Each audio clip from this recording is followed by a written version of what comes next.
Jacques a été horrifié de découvrir que les gens devant lui s'étaient transformés en morceaux de papier bidimensionnel, avant même qu'il ne puisse se remettre du choc. Il a remarqué que le corps de la femme derrière lui commençait à tourner. Cette scène bizarre a amené Jacques à penser qu'il avait des hallucinations. Mais ce qui s'est passé ensuite était encore plus terrifiant. Toutes les personnes dans la rue, sauf lui-même, ont subi des mutations. Certaines ont même été coupées en deux par le milieu. Cette vue horrible a presque fait s'évanouir Jacques. En reculant en titubant, il a malheureusement heurté le parrain de la mafia locale. Jacques voulait s'excuser dans la panique.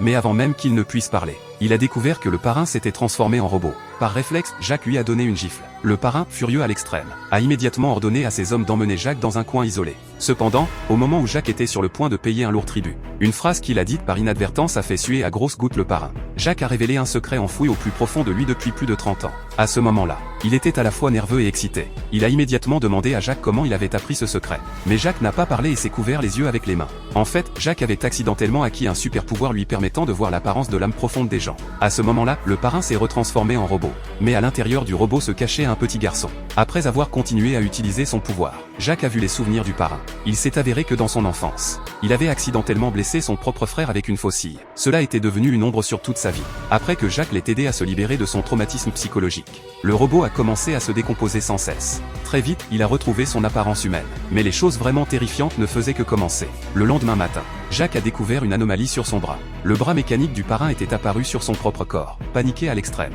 Jacques s'est immédiatement rendu à l'hôpital. Mais les médecins n'ont pas pu trouver la cause de la maladie. Alors que Jacques était agité et anxieux, il a reçu l'appel d'un mystérieux inconnu. L'autre partie a déclaré que si Jacques voulait connaître la vérité, il devait à nouveau activer son super pouvoir. Mais cette fois, des choses extrêmement effrayantes pourraient se produire. Afin d'enquêter sur la vérité, Jacques a activé son pouvoir et est entré dans un espace inconnu. À ce moment-là, il ne s'était pas rendu compte que le cauchemar le plus effrayant l'attendait.